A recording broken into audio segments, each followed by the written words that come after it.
탄핵 심판 최종 결론을 앞두고 정치권에선 공방이 계속되고 있습니다. 네, 이번에는 국회 취재기자 연결해 보겠습니다. 조한대 기자, 오늘 윤 대통령이 내놓을 최종 결론 메시지를 두고 여야가 각각 목소리를 내놨다고요? 네, 먼저 국민의힘은 오늘 예정된 윤 대통령의 최후 변론에서 비상계엄에 대한 사과와 헌법재판소 결정 이후 국민 통합을 위한 메시지가 담겨 있길 기대한다고 밝혔습니다. 권성동 원내대표는 기자들과 만나 비상계엄 선포로 인해 국민의 큰 불평과 전국 불안정을 가져다 준 점에 대해 진솔한 대국민 사과 내지 진솔한 심정이 들어가야 할 것이라고 말했습니다. 이어 윤석열 정부 창출에 함께한 정치인의 한 사람으로서 오늘 최종 변론을 방청하러 헌법재판소에 갈 것이라고 덧붙였습니다.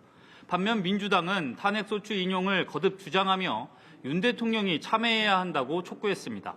조승래 수석 대변인은 논평을 통해 윤석열은 더 이상 도망칠 곳이 없음을 깨닫고 참여하는 마음으로 국민 앞에 서야 한다. 오늘 해야 할 일은 참여와 반성, 탄핵 승복 약속이라고 강조했습니다.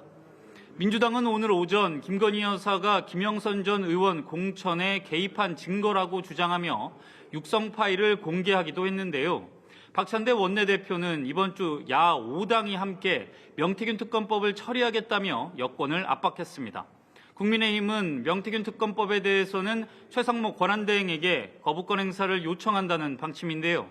박수민 원내대변인은 기자들과 만나 정치권 전체를 수사하는 만능수사법이고 상당히 부정적인 영향을 끼칠 것이라고 강조했습니다. 네, 오늘 오전부터 내란 국정조사 특위 마지막 청문회도 진행되고 있죠? 네, 오늘 국회에서는 내란 국조특위의 마지막 청문회가 진행되고 있습니다. 여당은 청문회 시작과 동시에 공수처의 수사가 부실하다고 비판을 쏟아냈는데요.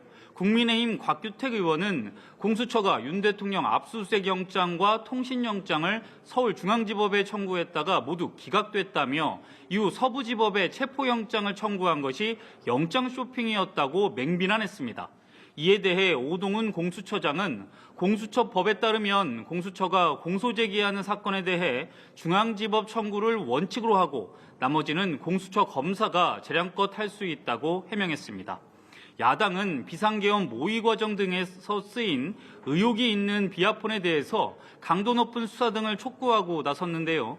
민주당 윤건영 의원은 대통령 경호처에 해당 비아폰이 보관돼 있으니 이를 입수하면 주요 임무 종사자 간 통화를 확인할 수 있다고 주장했습니다.